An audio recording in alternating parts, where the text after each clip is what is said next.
Hello friends, welcome to కబలా నిత్య channel. నేను ఈ వీడియోలో నాకు తెలిసినంత వరకు నా పరిజ్ఞానం మేరకు కొంచెం నా అనుభవాన్ని మీతో షేర్ చేసుకోవాలి అనుకుంటున్నాను. నా అభిప్రాయాన్ని మీతో షేర్ చేసుకోవాలి అని అనుకుంటున్నాను.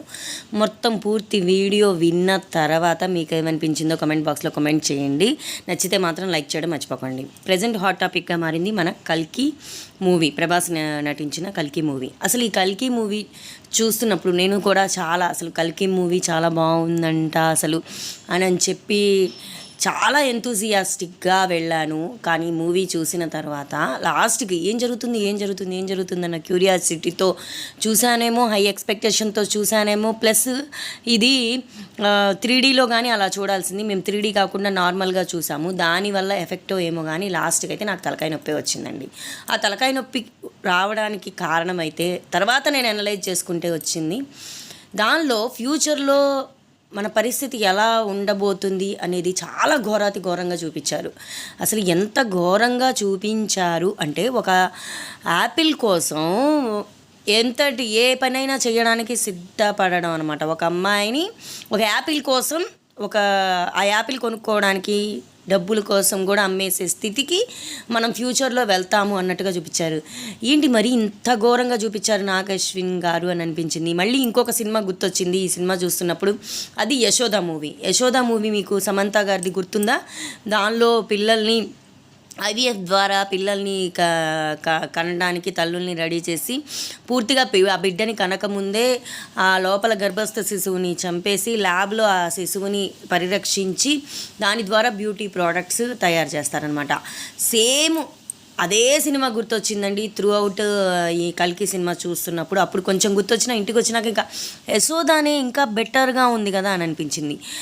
అపార్ట్ ఫ్రమ్ దట్ మనం పోల్చకూడదు. వాళ్ళు అంత ఖర్చు పెట్టి, అంత శ్రమ పెట్టి సినిమా అన్నన్ని కోట్లు వ్యయం పెట్టి తీసినప్పుడు మనం ఒక్క ముక్కతో రివ్యూ అనే పేరుతో వాళ్ళని ఇది చేయడం మాత్రం కరెక్ట్ కాదనిపించింది. కానీ నేను ఈ విషయం ఎందుకు చెప్తున్నాను అంటే, నాగశ్విన్ గారు చూపించిన విధానానికి మాత్రం మనం ఫ్యూచర్లో నిజంగా అలా ఉండమా అనే విషయం పక్కన పెడితే కనీసం ఈ సినిమా చూసన్నా జాగ్రత్త పడాలి అని నాకు అనిపించింది.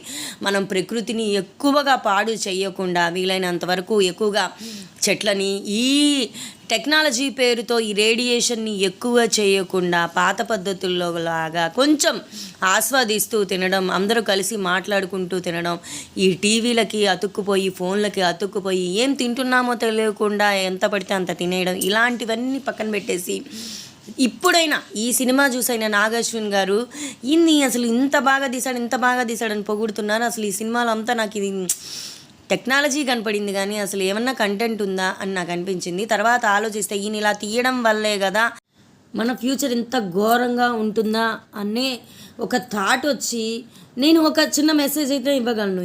ఇక నుంచైనా ప్రకృతిని నాశనం చేయకుండా మీరు జాగ్రత్త పడండి. ముందు ఒక చుక్క వాటర్ కూడా కొనుక్కోలేని స్థితిలో ఉంటాం. కొనుక్కోవడానికి డబ్బులున్నా కూడా అక్కడ ప్రకృతిలో నీరు లేని స్థితికి మనం వెళ్ళిపోతున్నాం అనే మెసేజ్ని మాత్రం నాగశ్విన్ గారు నిగూఢంగా దీనిలో ఇచ్చారని అయితే నాకు అనిపించింది. ఫస్ట్ అయితే ఏంటి అసలు ఎంత ఎక్స్పెక్టేషన్తో వెళ్ళాను, ఈ సినిమా ఏంటి ఇట్లా ఉంది అని చెప్పి అనుకున్నాను. తర్వాత ఒక రోజు గడిచిన తర్వాత కానీ నాకైతే అసలు మనకి ఫ్యూచర్ ఎంత భయంకరంగా ఉండబోతుంది అనేది చూపించారు కదా కళ్ళకు కట్టినట్లు. ఇప్పటి నుంచే జాగ్రత్త పడాలి మన తరాల వాళ్ళు అని చెప్పి నాకు అనిపించింది. మన తరాల వాళ్ళు జాగ్రత్త పడడానికే ఈ సినిమా తీసారా, ఈ సినిమా ద్వారా ఏదో మంచి జరగబోతుంది అనిపిస్తుంది. ఎందుకంటే దేవుడు మనకి ప్రత్యక్షంగా కనపడ్డు, పరోక్షంగా కనబడతాడు. అది ప్రకృతి రూపంలో కనపడతాడు. ప్రకృతిని మనం కాపాడితే ఆ భగవంతుడిని కాపాడినట్టే.